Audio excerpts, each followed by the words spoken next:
လှုပ်ချင်တယ်ဆိုတဲ့စကားပြုလှုပ်ချင်တယ်ပြုဆိုတဲ့စကားအလုံးကိုကိုးစားပြုထားတာအင်္ဂလိပ်မှာ verb to do ဆိုတဲ့စကားနဲ့တူတူပဲ do ဆိုတာအလုံးနဲ့ဆိုင်နော်ဒီမှာလည်းကရတ္တနဲ့ပြုလုပ်တယ်ဆိုပြုလုပ်တယ်ဆိုတဲ့ဒီကရတ္တနဲ့ပြောလိုက်တဲ့စကားအလုံးနဲ့ဆိုင်နော်လုပ်လို့ရတာမှန်သမျှအကုန်လုံးသက်ဆိုင်တယ်ပေါ့နော်ကတ္တုကမြတ်တာလက္ခဏာဆန္ဒတဲ့ဆန္ဒရဲ့လက္ခဏာဟာကတ္တုကမြတ်တာဆိုတာပြုလုပ်လိုခြင်းအမှလက္ခဏာရှိတယ်ဆန္ဒဆိုတာပြုလုပ်ခြင်းတာပြုလုပ်ခြင်းနဲ့ဆိုတာသွားခြင်းနဲ့စားခြင်းနဲ့အိတ်ခြင်းနဲ့ဒီအလုပ်တွေအကုန်လုံးပေါ့နော်ပြောခြင်းနဲ့ဒါတွေအကုန်လုံးပဲဒါပေမဲ့အဲ့ဒီနေရာမှာပြုလုပ်ခြင်းဆိုတဲ့အထဲမှာသူကလောဘနဲ့ပြုလုပ်ခြင်းတာနဲ့လည်းရောရတယ်ဒေါသနဲ့ဟာလည်းရောရတယ်အဲ့ဒါတွေမပါဘူးဒီထဲမှာပြုလုပ်ခြင်းတာဆိုတာတတ်တတ်ပဲအချင်းနဲ့လှူခြင်းနဲ့တရားအထုတ်ခြင်းနဲ့အချင်းတွေကအများကြီးပဲလေအကုန်လုံးကလောဘပါတာမှမဟုတ်တာဥပမာပဲလှူခြင်းနဲ့ဆိုပဲလောဘပါနော်သူ့ကိုပေးခြင်းနဲ့သူနဲ့စကားပြောခြင်းနဲ့အဲ့ဒီလိုလှုပ်ခြင်းနဲ့ဆိုတဲ့တဘာဝတရားလေးကိုစန္ဒလို့ခေါ်တယ်အဲ့ဒီစန္ဒရဲ့တဘာဝတရားရဲ့အမှတ်သားလက္ခဏာကကတ္တုကမြတ်တာလက္ခဏာစန္ဒောတဲ့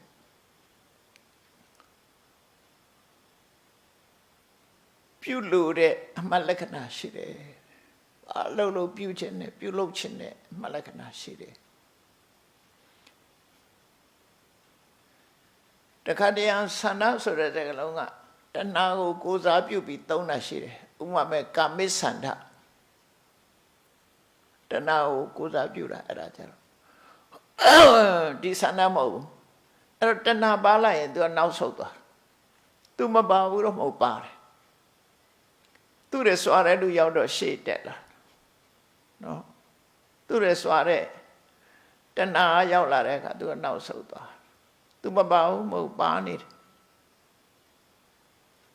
ကာမိဆန္ဒတခါတခါပဋိက္ခဆန္ဒလို့လည်းသုံးတယ်ပဋိက္ခဆိုတာရံပြုတ်ခြင်းနဲ့ဒေါသနဲ့နော်လူရရှိတယ်လေအဲ့ဒါလေရံဖြစ်ခြင်းနဲ့ဆဲခြင်းနဲ့Facebook ထဲမဟုတ်တာရေးခြင်းနဲ့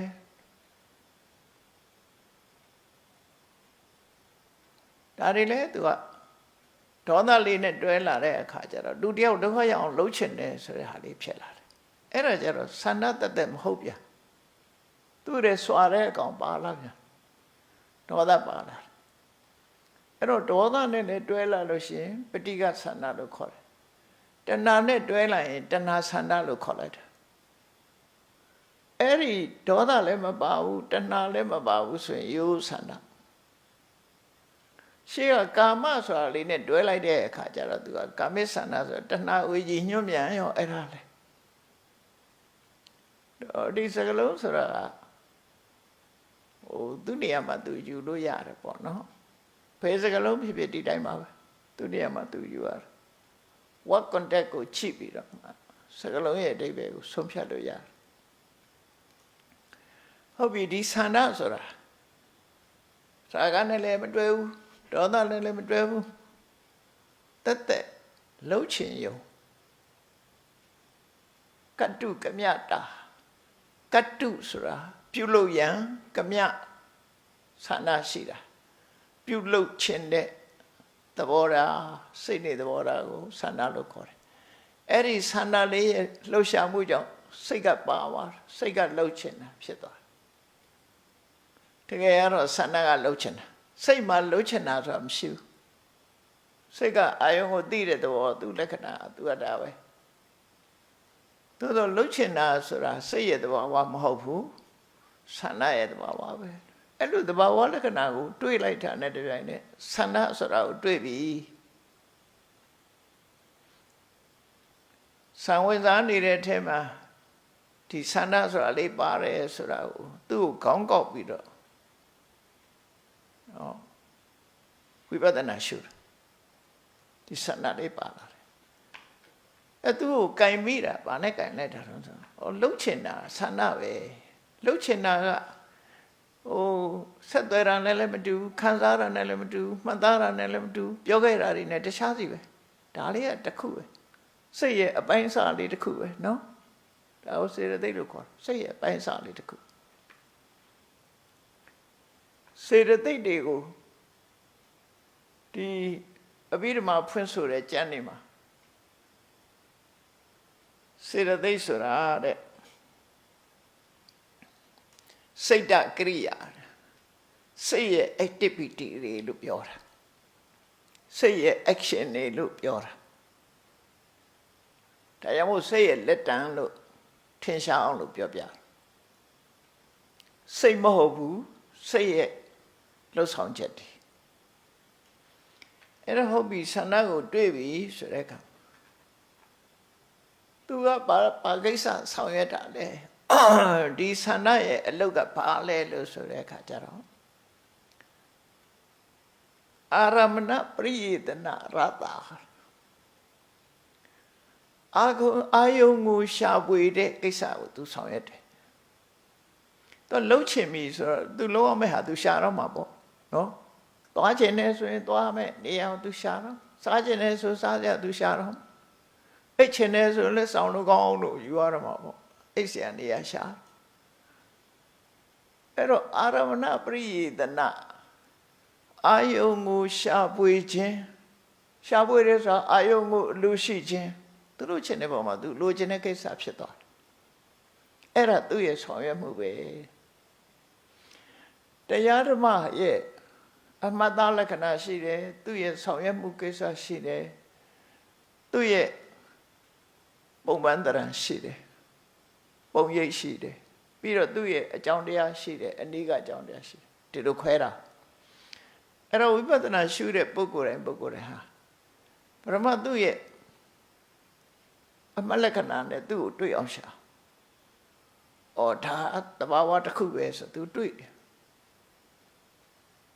ပြီးတဲ့အခါသူဘာတွေလုပ်လဲဆိုတဲ့အခါဆန္ဒဟာ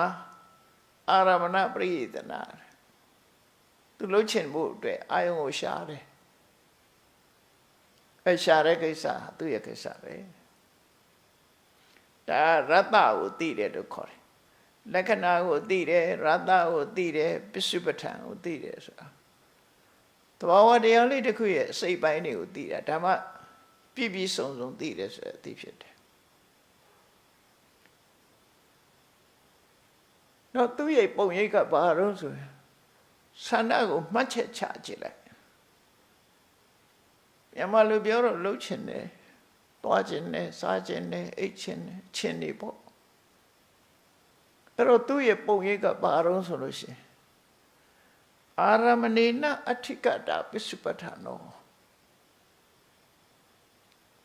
အာယုံကိုရယူခြင်းတဲ့သဘောရှိတယ်အာယုံကိုရယူတတ်တဲ့သဘောလို့သူ့ပုံရိပ်ဟာသူ့ပုံရိပ်က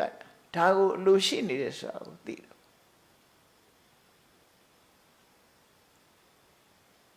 အဲ့ဒါကိုပစ္စုပ္ပထံအာယုံကိုရှာတယ်အာယုံကိုရခြင်းနဲ့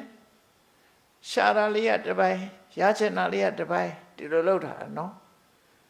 မှန်တော့ဒီသဘောတရားတွေဟာကပ်ပြီးတော့နေတာအပိုင်းစားလေးတွေလိုဟာမျိုးဆန္ဒကိုဝိပဿနာရှုလိုက်တဲ့အခါမှာဝိပဿနာဉာဏ်ထဲမှာပေါ်လာတာတော့အာရမဏေနအဋ္ဌိကတာအာယုံကိုလူရှိတယ်အာယုံဖြစ်တိုးခြင်းနဲ့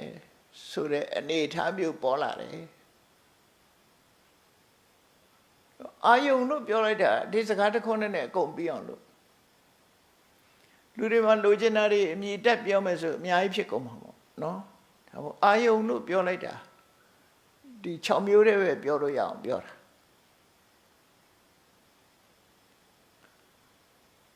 အာယုန်นี่အလုံးသိကြတဲ့အတိုင်းမျက်စိကကြည့်လို့ရတဲ့အာယုန်ကအဆင်းနားထောင်လို့ရတာအသံနှာခေါင်းထဲကအနတ်လျှာကအရသာခန္ဓာကိုယ်အထိတွေ့ကြံတဲ့အာယုန်นี่မှန်သမျှဟာဓမ္မအာယုန်တဘာဝအာယုန်လို့ခေါ်တာနော်မျက်စိနာနာလျှာကာယမပပဲနဲ့စိတ်ထဲမှာတွေးသိတဲ့အာယုန်นี่အတတ်ရှိသေးတယ်ရှိတာရောမရှိတာရောမရှိတာလည်းတွေးလို့ရတယ်ပြီးခဲ့တာလည်းတွေးလို့ရတယ်ပလာသေးတာလည်းတွေးလို့ရတယ်အတိတ်ကိုလည်းစဉ်းစားလို့ရအနာဂတ်ကိုလည်းစဉ်းစားလို့ရတယ်ပစ္စုပန်ကိုလည်းစဉ်းစားလို့ရတယ်ဒါကြောင့်စိတ်ကူးရင်လည်းဆိုတာဖြစ်လာတာပေါ့အဲ့ဒီအာယုန်နေနဲ့အာယုန်တွေကိုလူရှိတဲ့သဘာဝတရားဖြစ်ယောဂီပုဂ္ဂိုလ်ရဲ့အသိဉာဏ်နဲ့မှာဆန္ဒဆိုတာအာယုန်ကိုလူချင်တဲ့သဘောပါလားဆိုအဲ့လိုတွေးလိုက်လို့ရှိရင်ဒါတယတဓမ္မအနုပရဝဝဋ္ဌိတာဟွန်ဒီရှင်သာရိပုတ္တရာဟာတရားတွေကိုအခုလိုတစ်ခုစီတစ်ခုစီအသေးစိတ်သိတယ်လို့မြတ်စွာဘုရားပြောတယ်နော်အသေးစိတ်သိတယ်ဒါဆန္ဒကိုရှုတာဆန္ဒရှုပြီးဒီရင်ပြီးလားနော်ဒီရင်ပြီးလားလို့ဆိုတယတဓမ္မအဲ့ဒါလို့ရှုလိုက်တဲ့အခါကျတော့ထပ်ဆင့်တိုးတက်လာတဲ့အမြင်ပါတော့ဆိုဝိရိဒာဥပ္ပစ္စန္တိဖြစ်လာတာလည်းသိတယ်ဝိရိဒာဥပဋ္ဌာန္တိဖြစ်လာတဲ့အခါမှာထင်ထင်ရှားရှားကြီးသိတယ်ဝိရိဒာအပဋ္ဌံကိစ္ဆန္တိချုပ်ပြတ်သွားတာလည်းထင်ထင်ရှားရှားသိတယ်ဒါဝိပဿနာလမ်းကြောင်းပေါ်တက်သွားတယ်ခုနတော့ကတရားကိုရှာတွေ့တာတရားတွေ့ပြီးတဲ့အခါမှာတရားရဲ့သဘာဝကိုဒါသိတာဖြစ်တာပြတ်တာသိလာအဲ့ဒီသိပြီဆိုတဲ့အခါမှာဆုံးဖြတ်ချက်ချတယ်။အော်ဒီလိုပဲဖြစ်ပြီးရင်ပြတ်သွားတာပါလားဆိုပြောတာကြတယ်။ဧဝံကိရမေဓမ္မာဒီတရားတွေဟာအဟုတ်တော်တမ္မောတိမရှိတဲ့နေရာကပေါ်လာပြီးဟုတ်တော်ပရိဝေန္တိပေါ်လာပြီးတဲ့နောက်မှာအလုံးဟာပျောက်သွားကြတာပါလားလို့ဆိုတော့ပေါက်ဒါဝိပဿနာဉာဏ်ဖြစ်သွားတာပြောတယ်နော်အဲ့ဒါလို့ဝိပဿနာဉာဏ်ဖြစ်သွားလို့ရှိရင်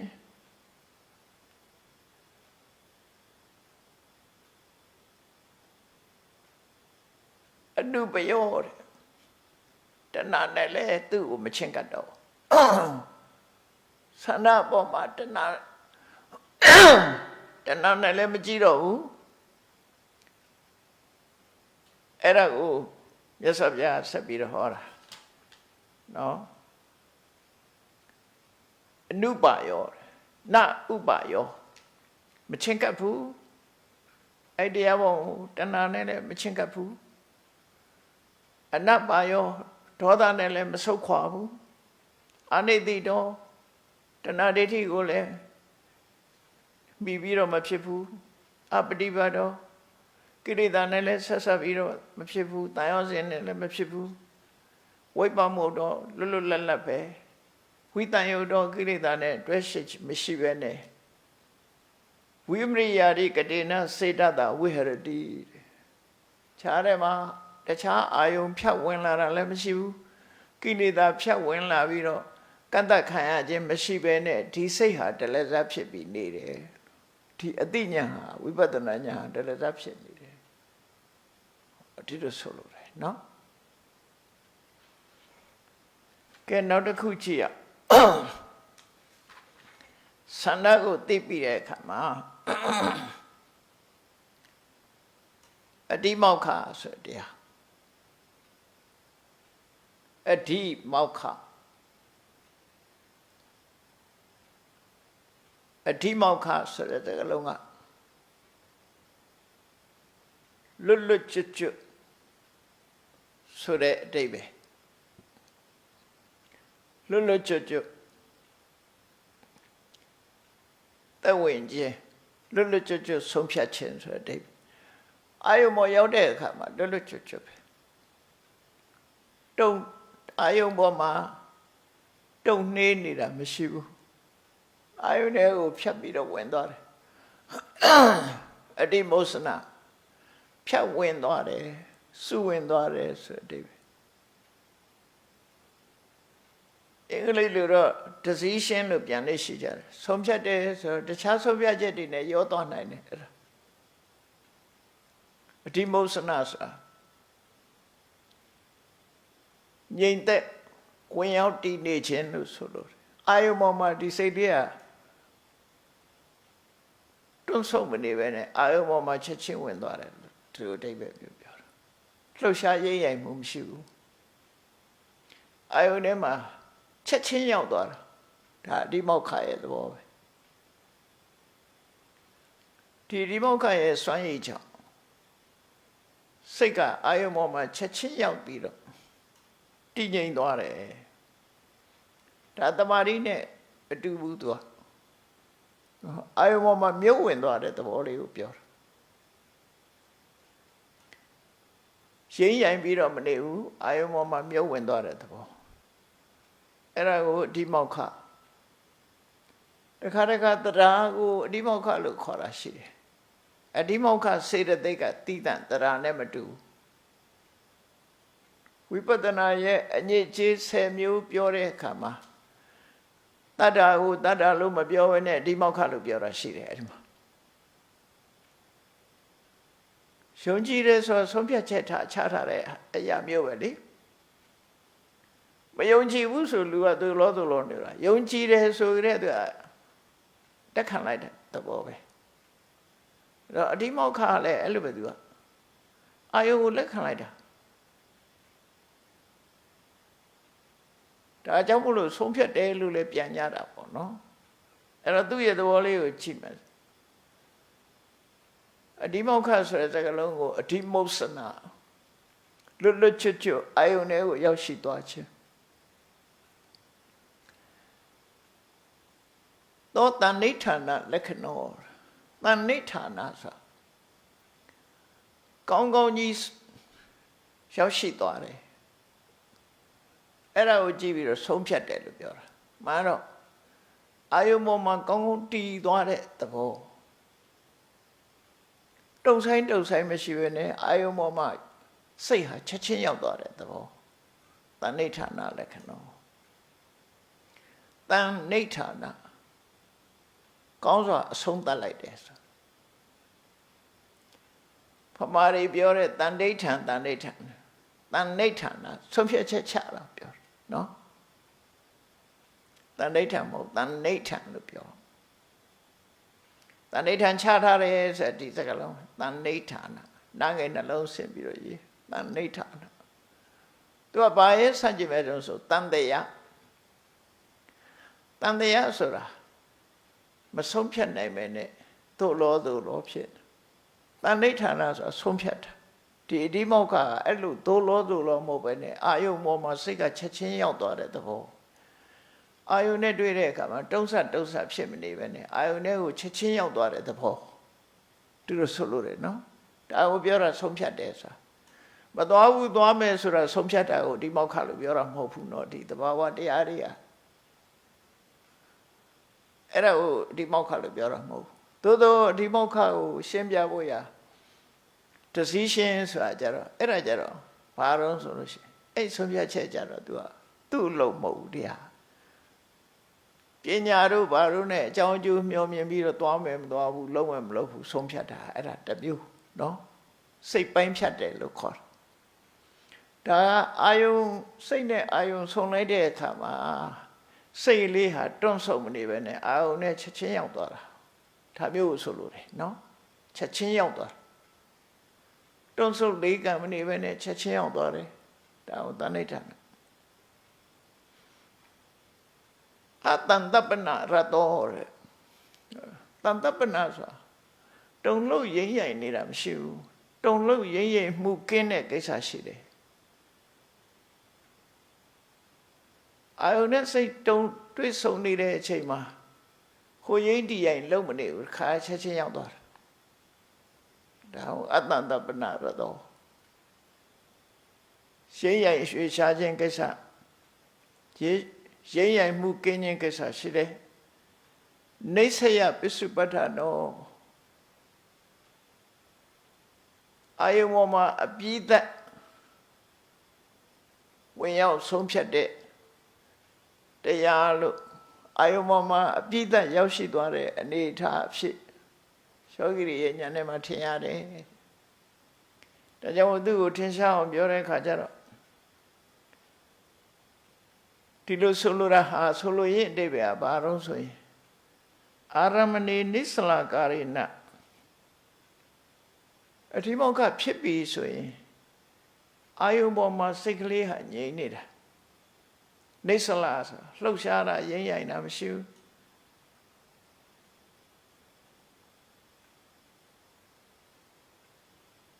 လှုပ်ရှားရိမ့်ရိုင်မှုမရှိဘူးဖတ်ခနဲ့ဆိုအာယုံနဲ့တွဲကပ်သွားတဲ့သဘောနော်ရှင်းရတာမရှိဘူးဘာနဲ့ဥပမာတူလုံးဆိုရင်အိန္ဒခိလဝိရတယ်အိန္ဒခိလဆိုတော့တကားတိုင်းလို့ဘာသာပြန်လေးရှိတယ်တကားတိုင်းနဲ့တူတယ်ဆိုဒီလောက်ဆိုရင်ခုခေတ်တူတွေသဘောပေါက်တော့ဘူးတကားတိုင်းနဲ့တူတယ်ဆိုဘယ်လိုဟာအိုဆိုလိုတာတော့ဆိုမြို့တကားတိုင်းနေရှေးခေတ်ကနမ်းမြို့ရိုးကြီးမှာတကားတိုင်းဆိုတာမြေကြီးထဲမှာအများကြီးဝင်အောင်ဆိုင်ရတယ်သူကအဲ့ဒီမှာအလှဆိုင်တာရှိတယ်အခိုင်ဆိုင်တာရှိတယ်ရှင်းတော့ကမြို့ထဲဝင်တာဆိုဆင်တို့မြင်းတို့လူတို့ဒီလိုနဲ့ဝင်တာကိုခုခေတ်လိုအမြောင်းနဲ့ပြည့်ဝင်မှာမဟုတ်တာဘုံကျဲတာမဟုတ်ဘူးသူခေတ်နဲ့သူတော့လုံညုံတာပေါ့မြို့တကားဝမှာဒီတကားကြီးတွေကိုဆင်နဲ့နှုတ်လို့မရလောက်အောင်ဆိုင်ရတယ်။နှုတ်ဆိုဆင်ဆွဲကောင်နှံမောင်းနဲ့ရစ်ပြီးတော့ဆွဲနှုတ်လိုက်မယ်။သို့မဟုတ်အောင်းလိုက်မယ်။ဆင်ကြတော့နဖူးနဲ့တွန်းတာကိုအောင်းတယ်လို့ခေါ်တာပဲ။နော်။ဆင်ကခေါင်းနဲ့ခွေပြီးတော့အောင်းလိုက်လို့ရှိရင်လည်းလဲသွားမယ်ကျွတ်သွားမယ်။တပည့်ကြီးတွေတောင်မှအောင်းလို့ရတာနော်။အဲ့တော့ဒီအိန္ဒခိလဆိုတဲ့အဓိပ္ပာယ်ကဆင်ကနေပြီးတော့အားတွေထည့်ပြီးတော့ခေါင်းနဲ့တွန်းလိုက်ရင်တော့မှပဲမကျွတ်တဲ့ဟာရိတ်မသွားတယ်ရိုက်မသွားတဲ့တိုင်မျိုးကိုအိန္ဒခိလလို့ခေါ်တယ်ဒါအဒီမောက္ခကိုဥပမာပေးထားအဲ့တိုင်းနဲ့ဥပမာပေးထားအိန္ဒခိလတကားတိုင်ဆိုတကားတိုင်ခိုင်မှတကားရွက်ကလည်းခိုင်မှအဲ့ဒီမှာစွတ်ချထားတဲ့တကားမြို့ထဲဝင်ဖို့ဆိုတာမလွယ်ဘူးဆင်နဲ့မြို့တကားကိုဖြတ်ပြီးတော့ဝင်လို့မရအောင်လုပ်ထားတယ်အဲ့ဒီတကားတိုင်လို့တဲ့အာယုံပေါ်မှာရှိန်သွားတာရိုင်သွားတာမရှိဘူးအာယုံပေါ်မှာခိုင်ခိုင်ကြီးဆိုင်ပြီးသွားတယ်သူဆိုလို့တဲ့ဒါအထိမောက္ခရဲ့သဘောနော်ဒါတော့ဆိုရင်တော်တော်ထင်ရှားသွားပြီအဲ့ဒီအိန္ဒခိလဆိုတာအလှဆိုင်တာလည်းရှိတယ်သူကအိန္ဒခိလကိုအသုံးပြုတဲ့အခါမှာဥပမာဆိုပါစို့10ပေရှိတဲ့တိုင်သို့မဟုတ်ပေ20ရှိတဲ့တိုင်ဆိုရင်မြေထဲကိုလည်းပေ20မြုပ်ရမယ်ပေ10ပေမြုပ်ရမယ်အပေါ်မှာ10ပေတက်မယ်ပေ20ရှိနော်ပေ30ရှိရင်မြေကြီးထဲမှာ15ပေအပေါ်မှာ15ပေအဲ့လောက်ထိအောင်ခိုင်အောင်လုပ်ထားတာလို့ဆိုလို့ရတယ်မြေဝင်နဲ့ကြီးသွင်းထားတာအဲ့ဒီမှာမြို့အဝယ်ပေါင်းမှာအလှဆိုင်ထားလည်းရှိတယ်အိန္ဒခိလအလှဆိုင်တာရှိတယ်အဲ့ဒီလိုအလှဆိုင်တဲ့ဟာလည်းပဲမြို့တကားမှာလုံညုံရေးရွယ်ချက်နဲ့ပဲသူကမြေဝင်နဲ့တယ်လို့ပြောတာပေါ့နော်မြေဝင်နဲ့ကြီးဆိုင်ရခုခေတ်အထမ်းမြင့်တိုက်ကြီးဆိုင်တဲ့ကမှာအောက်ပိုင်ရိုက်တယ်လို့နေမှာပေါ့နော်ပိုင်ရိုက်တယ်လို့နေမှာပေါ့တရားကြီးတွေဆောက်ပြီးဆိုရင်ရေကြီးထဲမှာပိုင်ရိုက်တယ်လေအနေကြီးလှုပ်ထားတို့ဆိုရေတိုက်တာနဲ့ပါသွားအောင်ပေါ့မပါအောင်လှုပ်ထားတရားတိုက်ကြီးတွေခုခေတ်ဆိုရင်တော့အဲ့ဒါမျိုးပေါ့ foundation ခိုင်ခန့်တဲ့သဘောမျိုးအဲ့တော့အဓိမောက္ခဆိုတာအဲ့ဒါမျိုးလို့ဆိုလို့စိတ်ဟာအာယုံပေါ်မှာအဲ့လောက်ထိအောင်လှုပ်မရအောင်အဓိမောက္ခထိတ်ချုပ်လိုက်တာအာယုံနဲ့စိတ်ကိုအဲ့လောက်ထိအောင်တွဲပေးလိုက်တယ်လို့ဆိုလို့နော်ဒါကိုပြောတာဒါအဓိမောက္ခရဲ့သဘောတရား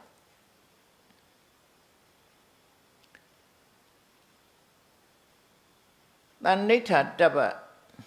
တဏ္ဍိဋ္ဌာနနေဆယပစ္စုပ္ပထာနောအာရမဏိနိစ္စလာကာရိဏအိဏခိလောဝိယတထဘောအိဏခိလလို့ဆိုတဲ့ငုတ်တိုင်ကြီးနဲ့လာသရံတူတယ်လို့ဒီလိုမှတ်ပါတဲ့အဲ့ဒီအဓိမောက္ခဆိုတဲ့သဘာဝတရားကိုလည်းပဲလက္ခဏာရှုတော်ကရတ္တရှုတော်ကပစ္စုပ္ပထံရှုတော်ကရှင်သာရိပုတ္တရာဟာရှုမြင်နိုင်တယ်တဲ့ရှုမြင်လာတဲ့အခါမှာအသိဉာဏ်နဲ့မှာအဓိမောက္ခဖြစ်လာတာလည်းသိတယ်အဓိမောက္ခသဘောတရားကြီးကလည်းထင်ထင်ရှားရှားဉာဏ်နဲ့မှာရောက်တယ်ပြတ်သွားတာလည်းသိလိုက်တယ်အဲ့ဒီကြတော့အော်ဒီလိုပဲဖြစ်ပြီးတော့ပြတ်သွားတာပါလားဆိုတဲ့ဆုံးဖြတ်ချက်ရလာဝိပဿနာဉာဏ်တက်သွားပုံကိုပြောတာနောက်တရားတစ်ခုကြတော့ဝိရိယပဲအဲ့ဒါမှာပါဝိရိယဆိုတာလည်းဗမာစကားလို့ဖြစ်နေပါပြီလုံလဝိရိယသူရဲ့လူရင်းအဓိပ္ပာယ်ကတော့ဝိရဆိုတာရဲရင်သူလို့အဓိပ္ပာယ်ရတယ်နောက်ကဣယဆိုတာထည့်တာဝိရဣယဝိရိယရဲရင်သူရဲ့အလုပ်ရဲရင်သူရဲ့စိတ်ဓာတ်လူတွေမှာမတွတ်မဆုတ်ဘဲနဲ့လုံနိုင်တာဒီဝိရိယကြောင့်ပဲလို့ဆိုလို့ရဲဝတ်နဲ့စွန့်စားတယ်လုံလဝိရိယရှိတဲ့လူကဆင်းရဲခံတယ်လေပြင်းတဲ့လူကသာအဆင်းရဲမခံတာဝိရိယရဲ့သဘောကသူကစွန့်စားတယ်လောက်ကင်တယ်ဆိုတဲ့အဓိပ္ပာယ်ရဘယ်ကိစ္စမှာပဲဖြစ်ဖြစ်ဝိရိယစွန့်ဆောင်မှုပေးနိုင်တယ်အဲ့တော့ဝိရိယကိုဝိရိယရဲ့သဘောဝတရားကိုဖော်တဲ့အခါမှာဝိရိယဟာသူကစွမ်းဆောင်မှုပေးတယ်ဆိုတော့ဘသူတွေကိုစွမ်းဆောင်မှုပေးတာတော့လို့ဆို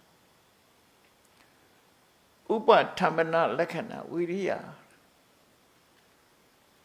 သူနဲ့ရှင်ဘက်တရားတွေကိုတောင်းခံအောင်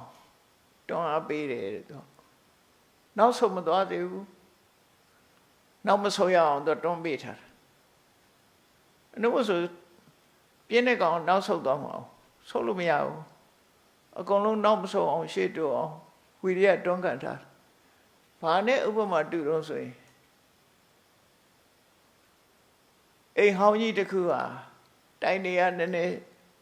ဟောင်းလာတဲ့အခါကျတော့ရိုင်သွားတယ်အဲရိုင်သွားလို့ရှိရင်ကြားကန်ပေးရတယ်အဲကြားကန်ပေးထားတဲ့အိမ်ဟိုမျောစင်ကြီးတစ်ခုလို့ပေါ့ရိုင်နေတယ်မျောစင်ကြီးကြားကန်ပေးထားအဲ့ဒီလိုဝိရိယလည်းတွန်းကန်ပေးထားတယ်သူနဲ့ဖြစ်ပေါ်ဖြစ်ပတရားတွေအာယုံကနေဆုတ်ခွာမသွားအောင်သူကတွန်းပေးထားဒါသူ့ရဲ့တဘာဝတွန်းပေးထားတွန်းပေးထားလို့တရားနာမယ်ဆိုလဲနာမယ်ပြီးအောင်သူ့ရဲ့တွန်းအားပဲတယ်လီဗီရှင်းကြည့်မယ်ဆိုလဲကြည့်ရပြီးအောင်သူ့တွန်းအားပါတာပဲကောင်းဝိရိယဆိုတာကောင်းတဲ့ဘက်လဲဝိရိယဆိုးတဲ့ဘက်လဲဝိရိယသူတွန်းပေးထားတာ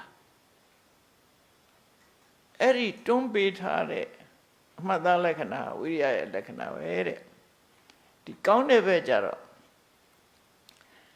ယောဂီပုဂ္ဂိုလ်ရဲ့တဏ္ဍမှာဖြစ်တဲ့ဝိရိယဆိုတာ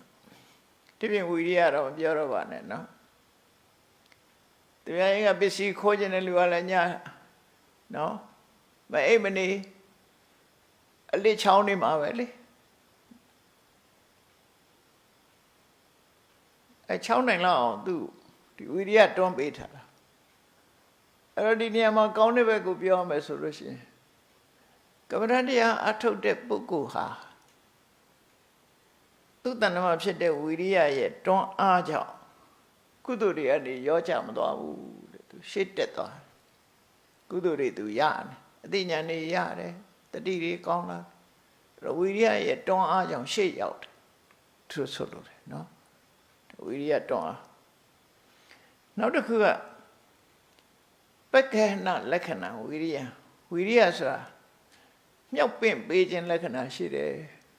စိတ်ထက်ကိုကြာနေမယ်ဆိုရင်သူကပင့်ပေးလိုက်တယ်မကြရအောင်အတ္တတေရောဖြစ်နေအောင်မြောက်ပင့်ပေးတဲ့လက္ခဏာရှိတယ်အဲ့ဒါကိုသူနဲ့ရှင်ဘက်တရားတွေနောက်ဆုတ်ခွင့်မပေးဘူးတွန်းအားပေးတယ်ဥပဋ္ဌမနရတအထောက်ကူပေးတဲ့ကိစ္စရှိတယ်အတန်တိရဏပစ္စုပ္ပတ္ထနာဝိရိယဖြစ်လာလို့ရှိရင်ဘယ်တော့မှနောက်ဆုတ်မသွားဘူးနောက်မဆုတ်တဲ့တရားလို့နောက်စိတ်ဟာအာယုံကနေဆုတ်ခွာသွားတာမရှိအောင်တွန်းအားပေးတဲ့တရားအဖြစ်ဝိရိယကိုစဉ်းကျင်သုံးသပ်ကြည့်လို့ရတယ်ဒါဝိရိယကိုတွေးတယ်လို့ခေါ်တာပဲเนาะခုနလိုပဲရှင်သာရိပုတ္တရာဝိရိယရဲ့သဘာဝကိုရှုမြင်နေနောက်ပြီးတဲ့အခါမှာဝိရိယဖြစ်လာတာကိုလည်းသိတယ်ချုပ်သွားတာကိုလည်းသိတယ်ဝိပဿနာလမ်းကြောင်းပေါ်လို့တက်တယ်အဲ့တော့ဝိပဿနာတရားဆိုတာတနည်းပြောရတဲ့အတိုင်းသဘာဝလက္ခဏာကိုအရင်တွေ့တယ်ပြီးတော့မှသာမညလက္ခဏာအဲ့ဒီနှစ်ခုကတော့သေသေးချာချာမှတ်တာပထမတရားကိုအရင်တွေ့အောင်ရှာတာဘယ်အားရှာသဘာဝလက္ခဏာရှုတော့ကကြာတာတရားတွေ့ပြီးတဲ့အခါမှာအဲ့ဒီတရားရဲ့အနေအထားကိုကြည့်လိုက်တဲ့အခါဖြစ်လာတယ်ပြတ်သွားတယ်ဖြစ်လာတယ်ပြတ်သွားတယ်ဆိုအနေအထားအဲ့ဒါကြတော့တာမညလက္ခဏာလို့ခေါ်တယ်သဘာဝတရားမှန်သမျှဖြစ်ပြီးရင်ပြတ်သွားတာအနိစ္စဒုက္ခအနတ္တအဲ့ဒီသုံးမျိုးကိုတာမညလက္ခဏာသဘာဝတရားတွေဆိုတော့သူ့ကိုယ်ပိုင်အမှတ်သားတွေဝိရိယရဲ့ကိုယ်ပိုင်အမှတ်သားသည်ဖတ်တာရဲ့ကိုယ်ပိုင်အမှတ်သားနဲ့မတူဘူးတခြားစီအဲ့ဒါမှသူ့ကိုတွေ့တယ်လို့ပြောရမှာနော်လူခန္ဓာကိုယ်အသေးစိတ်ကြည့်လိုက်လို့ရှိရင်ဒါဆံပင်ဒါမွေးညင်းဒါခြေသေးလက်သေးဟောသူကသူအသေးစိတ်တွေ့ရတယ်လို့ပဲတစ်ခုစီတွေ့ရတယ်လို့သဘာဝတရားတွေမှာလည်းပဲအဲ့လိုပဲနန္တရားတွေကလည်းတစ်ခုစီစဉ်းစားတွေးလို့ရနိုင်တယ်ဝိပဿနာရှုပြီးဆိုရင်တရားကိုအရင်တွေ့အောင်ကြည့်ပြီးတော့မှတာမညာလက္ခဏာဘက်ကိုရောက်အဲ့ဒါဝိပဿနာသွားတဲ့လမ်းစဉ်ဟာအဲ့ဒါပဲเนาะဟုတ်ပြီဝိရိယတွေ့မြင်တယ်လို့နောက်ထပ်တရားတစ်ခုကြည့်ကြအောင်ဆိုနောက်တရားတစ်ခုကဘာလို့ဆိုတတိတဲ့ဒါလည်းဗမာစကားလို့ဖြစ်နေတယ်တတိဆိုတဲ့စကားဟာအဲ့တော့တတိရဲ့လက္ခဏာကဘာလို့ဆိုအာယုံပေါ်မှာဒီမျောပါနေတာမရှိဘူးအာယုံကိုသိနေတာမျောပါသွားတယ်ဆိုတာတရားအထုတ်တဲ့လူတွေတွေ့ဘူးလိမ့်မယ်ကိုကမှတ်နေတာထွက်လေဝင်လေမှတ်နေတာဒါပေမဲ့ဒီပြင်အာယုန်ဒီပေါ်မှာကိုယ်စိတ်ကလေးမျောနေတာအဲ့ဒါသတိမထားမိဘူးတော့ကြာမှသတိထားမိပြီးပြန်ခေါ်ရသူကအာယုန်ပေါ်မှာငြိမ့်မနေပဲနဲ့မျောသွားတယ်မျောပါသွားတယ်အာယုန်ပေါ်မှာစိတ်ဟာခုနလိုအတိမောက္ခတော့လို့မြုပ်သွားတာမဟုတ်ပဲနဲ့သူကမျောပါတယ်ဆိုတာလွင့်ပြန်တယ်မျောပါတယ်ရှည်နဲ့ပြောမယ်ဆိုရင်ပေါ်လို့ပေါ်နေတယ်ရှည်ထဲမှာဘူးတီတောင်သို့မဟုတ်ရေတံဘူးခွန်ရေထဲမှာချလိုက်ရင်ပေါ်လို့ပေါ်ပြီးမျောတာကြောက်တုံးချလိုက်ရင်မြုပ်သွားအဲ့ဒါကိုမျောပါတာကိုပိလပနာလို့ခေါ်တယ်အခုက negative နဲ့အပိလပနာလက္ခဏာအဲ့ဒါလို့မျောပါမသွားဘူးလို့ဆိုလို့တယ်အဲ့တော့တတိဟာအာယုန်နဲ့တွေ့ပြီးအာယုန်နဲ့စိတ်ကတ်သွားတာဒါတတိရဲ့အလုပ်တစ်ခုပဲတွေးမယ်ဆိုရင်ခုနအတိမောက္ခတို့ဘာတို့လို့ပုံစံခက်ဆင်စင်နေကြီးပဲသွားတာသူကနော်သူ့ရဲ့စွမ်းဆောင်မှုကသူကအာယုန်နဲ့စိတ်ကိုဆုံတွေ့ပေးတယ်အာယုန်ရှိသမျှတွေပေါ်မှာရှောက်မျောမနေဘူးအာယုန်ပေါ်မှာဆုံပေးတယ်ဒါကိုပြောတာအပိလပနလက္ခဏာအာယုန်တွေရှိသမျှတွေပေါ်မှာမျောပါခြင်းမျောပါမှုကင်းခြင်းလက္ခဏာရှိတယ်တဲ့သူရဲ့ဆောင်ရွက်မှုကိစ္စဘာလို့ဆိုအတ္တမောဟန အတ္တမောဒနာရတာစိတ်မှာအာယုံပျောက်သွားတာလို့မရှိဘူးတမ္မောဒနာဆိုပျောက်ဆုံးသွားတာအတ္တမောဒနာပျောက်ဆုံးမသွားဘူးအာယုံနဲ့စိတ်ဟာဆုံးနေတယ်နော်တမ္မောဒနာဆိုပျောက်ပြက်သွားတာမရှိဘူးဒါတတိယနေတယ်လို့ပြောတာနော်ဒါပဲ mindfulness လို့လည်းပြောတာပေါ့အာရခပစ္စုပ္ပထနာသူဟာတတိဆိုတာအာယုန်ရဲ့စိတ်ထဲမှာကိုရှုမှတ်တဲ့အာယုန်ကလွဲလို့တခြားအာယုန်ဝင်မလာအောင်သူကစောင့်တယ်ဥပမာပြောမယ်ဆိုရင်အိမ်မွေးထားတဲ့ခွေးတစ်ကောင်အပြင်လူဝင်မလာအောင်စောင့်တယ်လို့ပဲတတိကလည်းအဲ့လိုအဲ့ပုံကတော့နည်းနည်းရိုင်းတယ်အဲ့တော့တကားဆောင်လို့ပဲမှတ်တာတကားဆောင်ဟာတကားကမဆိုင်တဲ့လူဝင်မလာအောင်သူကစောင့်တတိကလည်းပဲထို့တူပဲအာယုန်နဲ့စိတ်ဆုံးပေးထားပြီးတော့တခြားအာယုန်တွေဝင်မလာအောင်သူထိန်းတယ်ဒါမို့အာရခပစ္စုပ္ပထနာ security ပေါ့ security လောက်ကိုလောက်တာသူတတိအာရခတာရတိဆိုထိန်းသိမ်းရှော့တာပဲသူ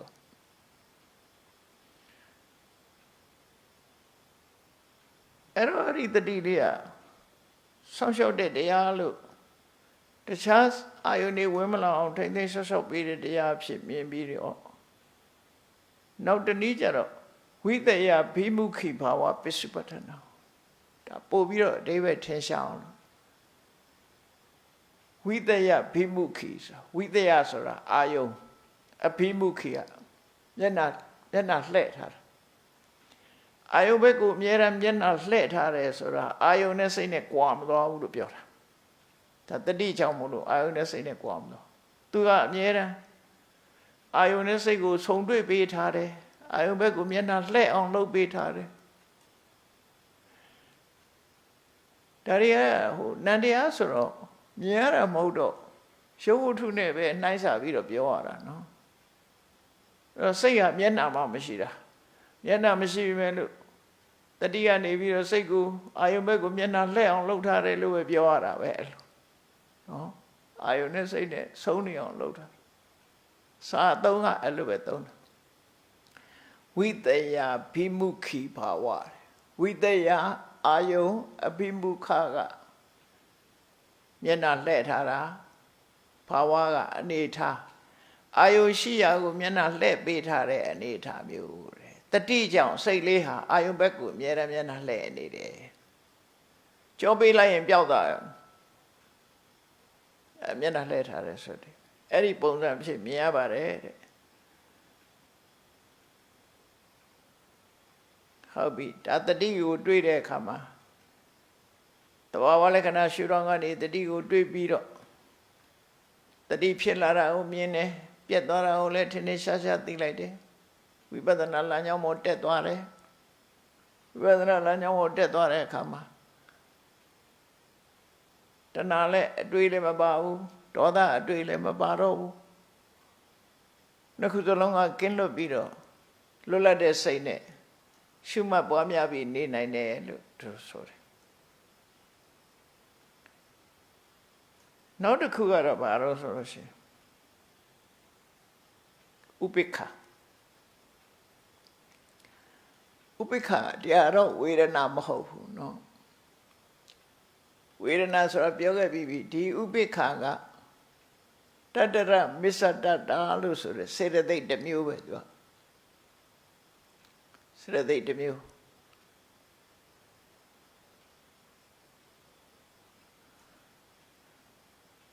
တဘာဝတရားတွေလှုပ်ဆောင်ကြတဲ့အခါမှာဒီမညီမညာတွေမဖြစ်အောင်ထိမ့်ပေးတဲ့သဘောတွေကလည်းပါတယ်စိတ်ဟာအာယုန်နဲ့ဆုံတဲ့အခါမှာဒီဥပိ္ပခရဲ့ထိန်းချောင်းပေးမှုတွေပါတယ်ဥပမာဆိုတော့ခုသဘာဝတရားတွေကတစ်ခုနဲ့တစ်ခုသူတို့ရဲ့ဆောင်ရွက်မှုကိစ္စတွေကကွဲပြားတယ်လေဆိုတော့ ဖတ်တာကအာယုနဲ့ဆက်သွယ်ပြီးဝေဒနာခံစားတယ်တင်ညာမှတ်သားတယ်ဆိုတော့တခုနဲ့တခုကြည့်မယ်ဆိုရင်ဒါလူ9ယောက်ဆိုရင်သူ့လို့သူ့လုံးကြတယ်ဆိုတော့ကိုလိုကလန်ဖြစ်မနေဘူးလားကိုလိုကလန်ဖြစ်မနေဘူးလားအဲ့တော့ဖတ်တာကဆက်သွယ်တဲ့နေရာမှာအလုံးကလည်းဆက်သွယ်ကြတယ်အဲ့ဒီလို့ပဲလောက်အောင်ဝေဒနာခံစားပြီးဆိုရင်ဝေဒနာနောက်ကအကုန်လိုက်တင်ညာကမှတ်ပြီးဆိုရင်တင်ညာနောက်အကုန်လိုက်အဲ့တော့အဲ့လိုဆိုလို့ရှိရင်တခုတည်းကဲ့သို့ဖြစ်သွားရင်းကနေတယ်လို့ပေါ့နော်ရင်းကနေတာတခါတော့ကတရုတ်ပြည်အစည်းအဝေးတရုတ်နိုင်ငံမှာအစည်းအဝေးသွားတဲ့တုန်းက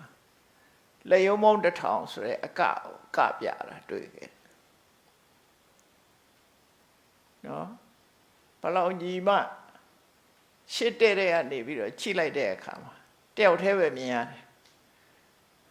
တယောက်တည်းပဲမြင်ရတယ်လက်မြောက်တာအတူတူမြောက်အောင်မယ်ခြားတာအတူတူခြားအောင်မယ်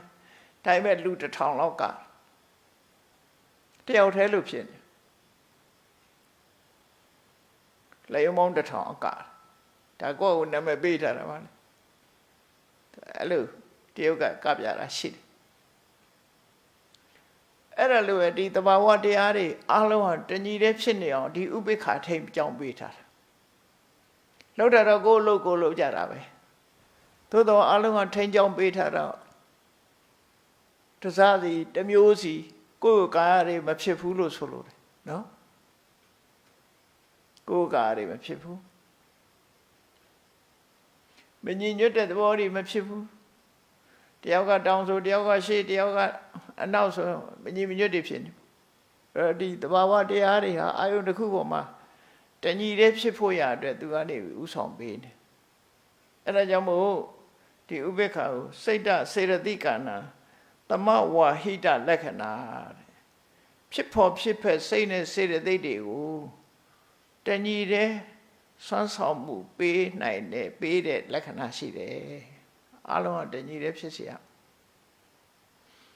သိမြန်သည့်အတွက်ကြောင့်မသိလိုက်ဘူးနော်သိမြန်နေတော့မသိဘူးမြန်နေဆိုဘလို့မြန်တော့တယ်လီဗီရှင်းကြည့်ရင်ကြည့်လေမျက်စိကလည်းမြင်နေရတာပဲနားလည်းကြားနေရတာပဲတချို့ဆိုတာလည်းကြားနေရဒီတည်းကပါဇက်ကပဲလို့ဝါခြင်းသေးတယ်ဆိုအကုန်လုံးသူကသိနေသလိုဖြစ်တယ်ဒါပေမဲ့တပြိုင်နက်အလုံးလုံးတာမဟုတ်ဘူးမြင်နေတဲ့အချိန်မကြားဘူးကြားနေတဲ့အချိန်မမြင်ဘူးပဲလို့ဝါနေတဲ့အချိန်ပဲလို့ပဲသို့တော့အလုံးဟာတညီတည်းဆောင်ရွက်နေတာဖြစ်သည့်အတွက်ကြောင့်ကွဲပြားခြားနားမှုကိုသိမသိလိုက်တော့မြန်လွန်အားကြီးလို့သိမသိလိုက်ဘူးတဘာဝတရားဆိုတာအဲ့ဒီလိုသွားတာလို့နော်စိတ်ဟာအလုံးလင်းမြန်လို့အပြောင်းရွှေ့အလုံးကိုမြန်တယ်လို့ပြောတယ်အဲ့ဒါကြောင့်မို့တပြိုင်နက်လို့ဖြစ်ကိုယ်လေးတခုစိုက်ကြည့်နေတဲ့အချိန်မှာကြည့်ပေါ့မျက်တောင်ခတ်လိုက်လို့ရှိရင်အဲ့ဒါမှောင်သွားတာပဲဒါပေမဲ့မျက်တောင်ခတ်တာသိလားဆိုမသိဘူးရုပ်ရှင်ကြည့်တယ်လီဗီရှင်းကြည့်နေတယ်ငါပြတ်သွားတယ်လို့မသိဘူးမိငိမ့်တော့သိတယ်မိငိမ့်လို့မှောင်သွားတာတော့သိတယ်မျက်စိပိတ်လိုက်လို့မှောင်သွားတာမသိလိုက်ဘူးအဲ့ဒါဘာလို့တော့ဆိုမြန်လွန်အားချီလို့မျက်တောင်ခတ်လိုက်တယ်ဆိုတော့မျက်လုံးပိတ်သွားတာပဲလေမြင်ရတာမဟုတ်ဘူးအဲ့ဒါဒါပေမဲ့လို့မမြင်ရဘူးလို့ तू မသိဘူးမြင်တယ်ပဲထင်နေတာတလက်ဆက်ကြီးငါမြင်နေတယ်မျက်လုံးကြီးပြူးထားတာမှမဟုတ်တာချိန်ကြရင်ခတ်နေတာပဲလေမျက်မှန်တက်တောင်အခတ်နေတာအဲ့ဒါစိတ်ရဲ့ဖြစ်မှုတွေအဲ့ဒါလို့လင်းမြန်လွန်အားချီတယ်ပေါ့အဲ့လင်းမြန်စွာဖြစ်နေတဲ့စိတ်တွေစေတသိက်တွေကိုသမဝါဟိတတညီတဲ့ဆောင်ရွက်နိုင်အောင်ဒီဥပေက္ခာနေပြီး control လုပ်ပေးနေတယ်ထိမ့်ပေးနေတယ်သူတို့ပြောတာနော်တတရပိစတတလို့ခေါ်တယ်ဥနာဓိကနိဝရဏရတ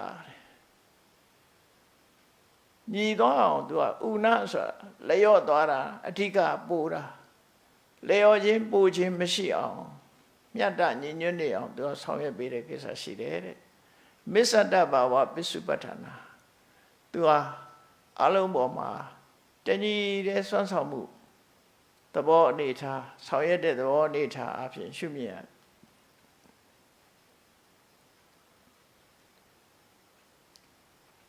Now soon the Kugara Baroso, Manati Kara. Manati Karas, Manati Sura, say night. Kara Piluchi, say night Taje.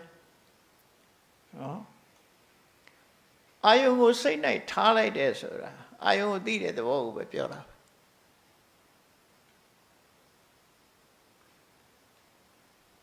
For we don't walk beyond your message. Manati Kara Sura, Pabiora also. Attention load up your no? Attention is the body, yeah, English of your Lucy.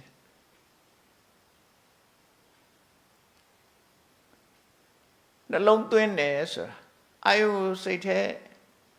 a matter later. The 13 let work, the digger of my yazid. I will say, I will say to him a tabby later. I will see I will say go ule beat the ball. Around the London is when the digara. Yes, of ya the dear hore come, no? Tadukan, but the tunata, but the digrotas. When you go on, Nasai Tonya, Nalondunya, so I tap your no. Attention me. Sakadaku Bureau is pay great attention, to pay great attention. Kisai Natal. They may see the Kakanana Jaramola. May I have your attention, please? Ladies and gentlemen, Pure Data Pola. To Pure Amajala Masolo. Aloli in Kideri. May I have your attention, please? Kanagana Jana era. The Insidia Durana Kananacha. Eddie the wall, Manaticaralo Core. That's the war bound of Piara. Eddie Manaticaralo Piora. Savijanga Matomio City. T. Pure D. Sirade in the Piora Jaro. သူအာရမဏပฏิပါဒကအာယုန်နဲ့ဆုံပေးတဲ့မနတိကာရလို့ပြောတာ။ဘာပြောရဲဆိုတာကိုဆုံပေးတယ်မနတိကာရတာ။ဝိထိချတဲ့အခါပင်စရတဝိဇ္ဇစိတ်ကိုလည်းမနတိကာရလို့ခေါ်တယ်။မနောရတဝိဇ္ဇစိတ်ကိုလည်းမနတိကာရလို့ခေါ်တယ်။ဒါဒီနေရာမှာမဆိုင်ဘူးဒါကစေတသိက်နော်။အာရမဏပฏิပါဒကသူကဘာလို့ဆိုမနတိကာရရဲ့လက္ခဏာပါတော့ဆိုတာရဏလက္ခဏောအမှတ်ရစေခြင်းတတိယစေခြင်းလက္ခဏာရှိတယ်သူ့ချောင်တတိယသွားတာဘာဆိုတာကိုတော့ပြီးတော့နားဆွင့်တာနားဆွင့်စေခြင်းလက္ခဏာရှိတာတာရဏလက္ခဏောအမှတ်ရစေခြင်းလက္ခဏာရှိတယ်အာရမဏိတံပြောကတံပြောစနရတောစိတ်ကိုအာယုံပေါ်မှာချီနှောင်ပေးလိုက်တဲ့သဘောပဲစိတ်နဲ့အာယုံနဲ့တွဲပေးလိုက်တဲ့သဘောတဲ့အဲ့တော့ခက်ဆင်တင်လေးတွေပဲသိချာဝိတက်ကစိတ်ကိုအာယုံပေါ်တင်ပေးတာသူကစိတ်နဲ့အာယုံနဲ့ချီပေးလိုက်တဲ့သဘောပြောမယ်ဆိုရင်စိတ်ပဲအာယုံဘက်ကိုမျက်နှာလှည့်ပေးခိုင်းတာသူကမျက်နှာမူခိုင်းတဲ့သဘောအဲ့ဒါကိုအာရမဏိတံပြောစနရတောအာရမဏဘိမုခိဘဝပစ္စုပ္ပထာနောသူလည်းအာယုရှိရဘက်ကို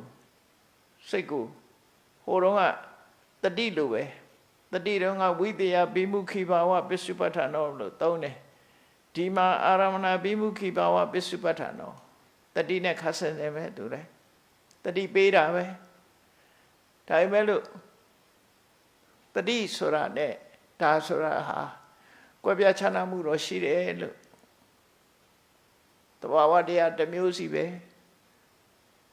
အဲ့တော့ပရတိကာရဆိုတာအာယုံရှိတဲ့ဘက်ကိုမျက်နှာလှဲတာနော်တတိဆိုတာအာယုံဘက်ကိုမျက်နှာလှဲတယ်ဆိုရင်တတိဆိုတာအာယုံနဲ့တွဲချိတ်မိနေတာအမှားရနေတာပင်ကိုတဘာဝလေးတွေတော့နည်းနည်းကွဲပြားခြားနားမှုတွေရှိတယ်တဘာဝတရားတွေခတ်ဆင်တယ်အဲ့ဒါလို့ မနတိကာရသဘာဝတရားကိုလည်းပဲအသေးစိတ်သိတယ်တဲ့ရှင်သာရိပုတ္တရာကသံဝင်စားတဲ့ပထမဇန်ထဲမှာပါရှိတဲ့ဒီတရားတွေကိုအနုပဒဝဝဋ္ဌိတာအသေးစိတ်မှတ်သားတယ်ဒါကဘယ်လိုမှတ်သားတော့ဒါကဝိတက်ပဲဒါကဝိစာရပဲနဲ့ဆိုတစ်ခုစီအားလုံး16မျိုးတရားတွေကိုအသေးစိတ်သိတယ်သိပြီးတဲ့အခါမှာတာမန်သိတာမဟုတ်ဘူးဒီတရားတွေဝိတိတာအနုပဒဝဝဋ္ဌိတာတစ်ခုစီရဲ့သဘာဝတရားတွေကိုမှတ်သားတယ်ဝိတိတာ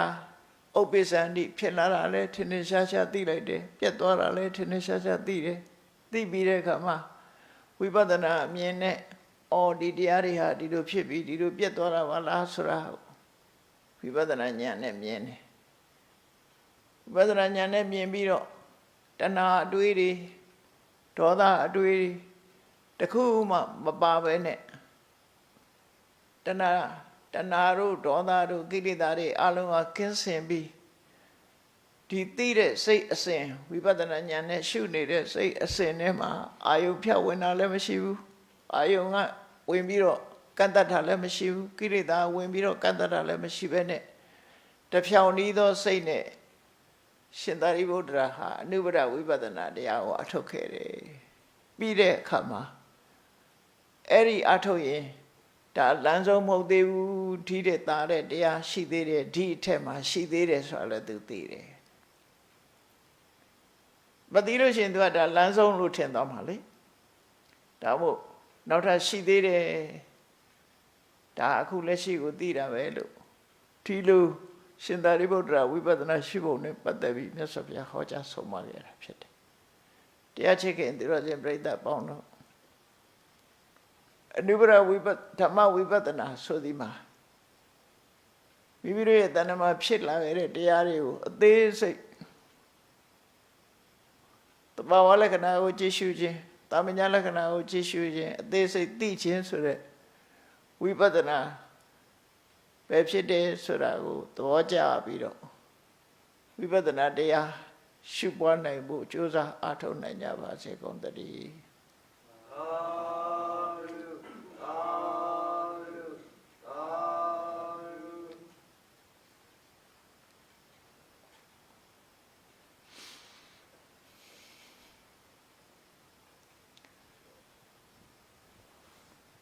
ရှိစေချဆိုမဲ့အာယုပြုတာအရှင်ဖေယတပည့်တော်တို့သည်ဓမ္မအတိညာရရှိမှသာလျှင်နိဗ္ဗာန်ချမ်းသာကိုမျက်မှောက်ပြုနိုင်ပါသောကြောင့်ဓမ္မအတိညာရရှိစေရန်ရှိတန်ကြလျက်ဓမ္မသဘင်ဆင်ကျင်ပါပြုလုပ်ကြ၍အမတဒါနာဓမ္မဒါနာတရားအလှူတော်ကိုပေးလူကြပါကုန်၏တရားတော်မြတ်ကိုရိုသေလေးမြတ်စွာမမတ်သားသာအာယုံထားလျက်နာကြားကြပါကုန်၏တရားတော်မြတ်ကိုတတဗ္ဗဝတ္ထုအစွစွတို့ဖြင့်ပူဇော်ကြပါကုန်၏ယနေ့ယခုအာထုတ်ပြုလုပ်ကြရသောဤကောင်းမှုဤကုသိုလ်စွစွသည်နိဗ္ဗာန်ချမ်းသာ၏အကြောင်းအထောက်ပံ့ဖြစ်ပါစေတည်းဤကောင်းမှုဤအဖို့ဘာကကိုအမိအဖာအဖို့အဖွာဆရာသမားမှစ၍ကဝတုကဝတာလူနတ်ပြမတတ္တဝါများတို့အားအမြဝေငှပါကုန်၏ကုသိုလ်အမြကိုယ်စီရကြကုန်သည်ဖြစ်၍ကိုယ်စိတ်နှဖျားချမ်းသာကြသည်ဖြစ်ကြပါစေကုန်သတည်း